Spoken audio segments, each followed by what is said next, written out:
This is where we start to verge into the grey area. We are in this wild west with AI at the moment. Just because you can doesn't mean that you should. You could then automatically just post that out on like tweets and Facebook posts. But I don't feel comfortable doing that because what I want to do is I want to go in there and I want to make that my own. I'm using AI to come up with a structure and coming up with some ideas. And this is where I come back to the whole idea of allowing it to help you to become more creative and more human. It's coming up with some ideas, but at the end of the day, I don't want this to completely replace me. Hello, Ian Anderson Gray here. This is a special bonus episode of the Confident Live Marketing Podcast, where I look at AI. I've been dabbling and exploring and playing with AI a lot, and I wanted to share some of the things that I've been doing and thinking about. A few weeks ago, I was in Birmingham for the first ever TubeFest, and I was speaking there. My talk was all about how we can use AI to become more authentic in video, which seems like a kind of contradiction in terms, because AI surely makes us less authentic and less real and less human. Well, this is one of my passions, really, is that we should be using AI to become more human and more creative. And I wanted to share some of my thoughts, some of the tools, some of the things I've been playing around with in this episode. But I want to start off with a story, and it's a little bit of a cautionary tale. So I want you to maybe, I don't know, close your eyes. Obviously, if you're driving, don't do this. Imagine that you are in a city of towering skyscrapers and neon lights. You wander the streets, your face illuminated by the glow of your smartphone. The air is thick with silence, broken only by the hum of electric cars and the occasional buzz of drones overhead dropping the latest Amazon order. In this world, you no longer talk to people. Instead, your AI assistant, tailored perfectly to your needs, keeps you company. It provides a constant stream of personalized content, ensuring you're never bored or uncomfortable. Yet, beneath this convenience lies a troubling truth. Human connections have all but withered away. Friends no longer meet for coffee, and your family sit together in silence, each lost in their own digital cocoon. And romantic relations with humans are obsolete, replaced by AI partners that simulate affection and companionship, and more. The crowded streets feel emptier than ever. Loneliness, an unspoken epidemic, with everyone absorbed in their virtual worlds. You gaze at your phone and are confronted by content entirely AI generated. You watch AI avatars spouting AI created content, listen to AI composed music, and immerse yourself in AI crafted entertainment. You've become a shadow of yourself, distracted and consumed by endless AI content. AI makes your decisions now. Your life has lost its meaning and purpose. You've traded authentic communication for AI interaction. Your humanity is lost. The question is that world this world? I mean, that's quite a dystopian story, isn't it? It's a negative story, and I wonder how that makes you feel, because some people are concerned so much about AI that is the kind of the picture that they're painting. And it might even be worse than that, that it could be like the Terminator and Skynet taking over the world. We've had Elon Musk talking recently that apparently AGI, this is the artificial general intelligence with kind of almost like a consciousness and being able to think for itself, could be out next year. I'm not sure he's being serious about that, but this is stuff that we need to think about. The question is, which camp are you in? Are you in the AI's taking over the world? It's going to take away our jobs. It's going to take away our humanity. We're all going to die. Or is it, on the other side, the AI is so cool and exciting and it's going to allow us to do so many amazing things? Or maybe you're kind of in the middle. I think, for me, I'm probably more towards I'm really excited about it, but I still want to carve a little bit of a different path, because I think we need to use AI to help us to become more human. We need to use AI to make our lives easier, allow us to become more human and creative. We are, as human beings, we are creative beings. And I think AI can help us do that, but we need to make sure that we don't lose sight of our humanity in the process. So there are really cool tools that we can use to help us in our process. I love the fact that I can spend less time on the tasks that used to take me ages and more time on being creative. And so I use a tool called Descript. That's how I edit my podcasts. So after I've finished recording this, I'm going to drop these videos. My two cameras, if I have a guest, I'll put their camera on there as well. I have separate tracks in there. So I've got my camera, my second camera, and my guest's camera, as well as a few other things. So I can create that sequence. This is kind of a typical thing that you would do on most other kind of video editing tools. But the cool thing about Descript is that it gives you a transcription, and you can edit using the waveform editor, but you can also edit using just text, like Microsoft Word kind of thing. So it gives you this transcription, and then you can create lots of scenes, which you can then edit and change. You can toggle between my view, my guest's view, the split screen view. It doesn't always get it perfect. So it uses AI here to transcribe your podcast. And sometimes it kind of gets my name wrong, but on the whole, it's pretty good. I make do with it, and I try and update it and change it myself later on. But there are some other really cool things that you can do with AI in Descript. This is where we start to verge into the gray area. We are in this wild west with AI at the moment. Just because you can doesn't mean that you should. And you can fully automate things. I could create a totally AI podcast, create all the content is AI based. It's got an AI clone of my voice. But is that necessarily a good thing? Is that what we want? Well, I don't know. But I do think some of these tools I'm going to talk about now are really cool, and they can be really helpful. The first one is Overdub. So this allows me to, if, for example, I misspoke, I said the wrong word, I can change what I said. It will clone my voice and then redo that. So this is an example. This is a very silly example. When I had my good friend Libby Langley on my other show, this is what I originally said to share today's episode, which is with my good friend Libby Langley. So that's the original, but let's say I got the name wrong and I wanted to actually say Mark Zuckerberg. So all I need to do is just change the words Libby Langley into Mark Zuckerberg. And I'm excited to share today's episode, which is with my good friend Mark Zuckerberg. Now, my lips aren't synced, but it's still my voice. For small little words, I think that's okay. And AI is getting so good now that we can actually change the shape of our lips. So that's really good. Obviously, that is open to abuse, but in Descript, you have to give permission that it is you have to prove it is you. Now, the other thing that, again, this isn't maybe a gray area. I'd love to know what you think, but sometimes I'll have a guest on who is looking at the screen. Their webcam is above their screen, they are looking at me on the screen, which is perfectly normal. I mean, that's what we do as human beings. We're pre-programmed, we're hardwired to focus into the eyes of another human being. And if I'm on the screen, then my guest is going to look at that, not necessarily at the camera, which is above.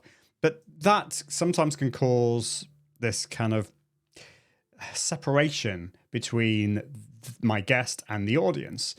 So in Descript, what you can do is actually make the eyes of your guest focus on the camera, or if you haven't done it, then you can do it that way as well, just by click of a switch. So this is another example of a guest on my other podcast. And when I say time blindness, it's not an excuse for being late. I literally don't understand how time works. Now, obviously, if you're listening to the podcast, you're not going to be able to see the difference here. So if you're interested in finding out what this is going to look like, when I've switched on eye contact, the guest is now going to look directly at the screen. Obviously, if you're listening to the podcast, you're not going to hear that, but yeah, it is amazing. This is quite freaky. And when I say time blindness, it's not an excuse for being late. I literally don't understand how time works. So there you go. That is amazing. I always think that you need to obviously just check with your guests that they're happy with that, because this is effectively changing things. Next thing you can do with Descript, which is cool. This is not so much, some of this is AI. The transcripts is AI. But you can also obviously export the video. So that's what I do. I download the video once I've edited it all, upload that to YouTube. You can download animated GIFs, audiograms as well, the transcripts and captions, which is all great. And you just export that and you're good to go. But this is cool. Within Descript, you can also create AI generated show notes. So you just click in the actions at the top, you say create some show notes. And the cool thing here is that it will actually give you the highlights of your episode, including the timestamps, which is brilliant. Particularly for long episodes where sometimes other AI tools out there will just break down. It says it's too much information. If your episode's like over an hour long. Now, I will say that the AI generated notes from Descript, they're not amazing. I think they're using kind of a less powered AI tool. It's an AI tool, an LLM, a large language model that can cope with a lot of text, but the actual quality that you get at the end of it isn't brilliant. So what I then do is I take these show notes and I improve them. I put them through into another large language model. I use OpenAI for that, ChatGPT 4.0 for that. And I've created my own prompts for this. And I think you need to spend a lot of time improving the prompts, because what you put in to these AIs is the quality you put in. The more likely you're going to get quality out. I can't speak today. I need AI to actually help me. You're more likely to get quality out if you put quality in, is what I meant to say. So here is part of my prompt to create a YouTube description. And I include the show notes from Descript into this. So I said, please create a YouTube description for my Confident Live Marketing podcast using the following information. So I give the name of my guest, if I have one, of course, my guest's bio, my guest's links, the show notes from Descript. And then I say, please format the YouTube description as follows. Write the show notes in the first person as if written by me, Ian Anderson Gray, who is the host of the podcast. Start with 2 to 3 questions that will be answered in the podcast to hook the listener in. Add the line, read or listen more, and then I link to the blog post. Then write 1 to 2 sentences explaining how the questions will be answered in the podcast. Include another paragraph providing more details about the episode and the guest. Then add the line, in this episode, followed by the YouTube chapters and with timestamps taken from the show notes. Provide the guest's bio under the title, more about the guest, and include the guest name in there. Include the guest's links at the end of the description. And then please generate the YouTube description based on this format and the information provided. Let me know if you need any clarification or any additional questions. So that's what I do. And you also, I think, if you, at the end of the day, you want to make the best possible description. So you've also asked if the AI needs any clarification or additional questions to improve that. That works really well for me. But you can make it easier for yourself using custom GPTs. So you can actually create your own podcast copywriter where you actually train the LLM to be able to create the right kind of content with the right kind of stuff. So you're not having to pump the prompt back in every time you want to create this. So that's something I've played around with as well. And you can play around with other LLMs out there. There's Claude is very good. Now that ChatGPT 4.0 has come out, I actually have gone back to ChatGPT, but I do use Claude 3 Haiku for some of if there's a lot of text to deal with, because it's cheap and it's quick. It's not necessarily the best quality, but for kind of the heavy lifting kind of stuff, it's really good. But there are other cool tools out there that you can use. Typing Mind is awesome. I'm going to show you. I don't use Typing Mind myself. I use another kind of tool. But the cool thing about ChatGPT, Typing Mind is if you want to use lots of different LLMs. So an LLM is a large language model. This is an AI tool that is focused on text. So ChatGPT 4.0 it's technically a multimodal AI. So it deals with text, but it also deals with images and other types of files. But generally speaking, most people use it for text. So it's an LLM. Claude is another one. There's Gemini. The cool thing about Typing Mind is you pay a one-off fee and then you can use all the different ones. You can toggle between ChatGPT 4.0 and Gemini, and you can actually kind of get them to battle against each other. So you can get ChatGPT 4.0 to come up with the answer and then plug it into Claude and say, can you improve that? It's really cool. Really love it. If you're concerned, though, about sending sensitive information into the cloud, then the other option is to use a local GPT. And there's tools like Mac Whisper. This is obviously only for Mac. And this uses OpenAI. I think it might use ChatGPT 4, but locally on your computer. So no information is sent out. The transcription is dealt with directly on your computer, which is pretty awesome. So that's something for you to think about. So yeah, that's the way I kind of went into this. But what I now do is, now let me just see if I can show and talk about this. So I have a Google Sheet with all the episodes, all the information on all the episodes I do for this show, and I also have a separate one for my other show as well. And whenever my guests book on, I use a service called Calendly, so it allows them to book into my calendar. That information that they've sent me gets added to my Google Sheet here. So I can see at the bottom of episode 219, Mike Colton. I'm not going to show you all his information like his email, but basically his bio, his headshot, his email, the time and all that kind of stuff is put into this Google Sheet. So I can see I've got the recording date. I've entered in the title of what we're going to talk about. Now, the cool thing is what I can then do is highlight that row. And I've used a Google Apps script, which I know enough about coding to be dangerous, but I actually got ChatGPT to help me create this Google Apps script. So I can click on Create Show Asset Folder. And what that does is it creates a folder in my Google Drive with the show notes for this episode, with the bio for my guest and all the other information using a template. So it knows that this is a studio, a tech episode. So it uses that template that I've got and it creates the show notes and all the folders. So that's really, really good. Now what I can do, so actually if I just go to that show notes episode, I can then go here. It's got the description, the bio of my guest. It's also got all the show notes, the episode structure, the run of show, I should say, there as well. But if I go into the folders here, I can then see all the other stuff that I've got. I've got the podcast folder where I put the podcast episode, the transcript folder where I put the transcript, video snippets for the video snippets as well. So once I've done the episode, what I'll then do is I'll paste in the show notes from Descript into this Google Sheet in one of these cells. Then what I can do is I can click on my podcast tools button. This is again a script that I've created using ChatGPT, and I can generate my YouTube descriptions, my podcast show notes, all that kind of stuff. These are all based from the show notes and all the information I have for this episode. But it also, I've created these prompts. So for example, if I go to, let's go to the podcast show notes. And here I've got, you are a professional copywriter. Please create engaging and informative podcast show notes for my Confident Live Marketing podcast using the provided information.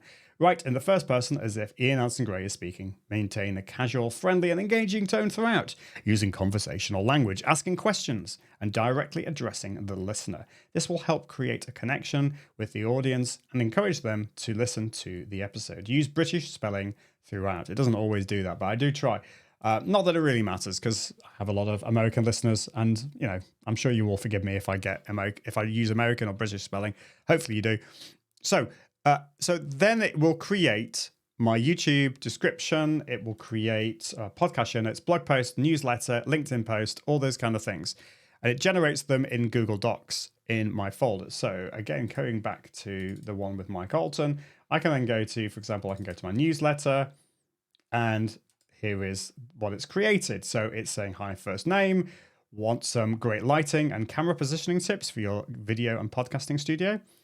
It's even given me a subject as well. Now, what I will say is these aren't perfect. This is AI generated. It's never going to be perfect. It's never going to, even if you get the prompt amazing, it's not going to be perfect. And I still think that I don't feel comfortable in then just posting that out. So a number of people have said to me, they've seen this and they say, oh, it'd be really cool if you could like totally automate that and send, once AI is created your newsletter and your blog post and all that kind of stuff, you could then automatically just post that out and like tweets and Facebook posts.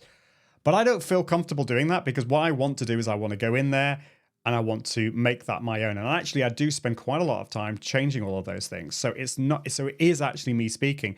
The cool thing about this is that I'm not starting from scratch anymore. I'm using AI to come up with a structure and coming up with some ideas. And then I can go in, and this is where I come back to the whole idea of allowing it to help you to become more creative and more human. It's coming up with some ideas, but at the end of the day, I don't want this to completely replace me. And I don't think you would want that either. I hope so anyway. So yeah, that's what I do. One final thing, and this is a little bit geeky, but this is a tool called LibreChat. And I had Mike Russell on the show a few weeks ago. He's the one who put me onto this. And it's a little bit like that other tool that I mentioned where you can you can use lots of different tools. So in LibreChat, I can use ChatGPT, I can use Gemini, I can use Claude, and loads of other tools, and I can toggle between them. But the cool thing is, this is mine. This I can download this and run it on my own computer or on my own server. And so that's what I've actually got here. This is my own ChatGPT and Anthropic Claude, and I can even add Bing in here. I haven't actually added my API key for that, and I can toggle between the two. So I can start off with that. I can toggle between Claude Opus and Claude Haiku. I can upload files. I can then go over to ChatGPT, and I run this on my own server in the cloud. I use Linode. It's amazing. So it's not for the faint-hearted at the moment. I think it's a little bit complicated to use. In fact, actually, I just need to just put that on the screen. So this is my own. This is my own on my own server. It's pretty amazing, but it's quite difficult to set up. And what I'm going to be doing is trying to create a really easy to use guide so that you can create your own instance of LibreChat. It's completely free. All you need to do is pay for the hosting. I pay $5 a month for that. And then, of course, on top of that, you have to pay for the API usage for all the different channels. But, you know, Claude is like $24 a month. OpenAI is $24 a month. Gemini Advanced is, again, the same kind of price. With this, you're paying as you go. So you're just paying for the hosting if you want that. LibreChat is free, and they're always improving it over time. So it's pretty amazing stuff. So that is it for this week. We've gone a little bit geeky. I hope I have not gone too geeky for you. If you don't understand any of that, then don't worry. I will be creating some more episodes. I might even be creating another podcast. I am actually thinking about creating another podcast because the Confident Live Marketing Podcast is not an AI-focused podcast, but it is something that I'm spending a lot of time playing around with. So that is it for me for this week. We'll be back next week, I think, hopefully, with a regular episode. That's the idea anyway. But until next time, I encourage you to level up your impact, authority, and profits through the power of Confident Live Video. See you soon. Bye. Thanks for watching the Confident Live Marketing Show with Ian Anderson Gray. Make sure you subscribe at iag.me/podcast so you can continue to level up your impact, authority, and profits through the power of live video. And until next time, Toodaloo.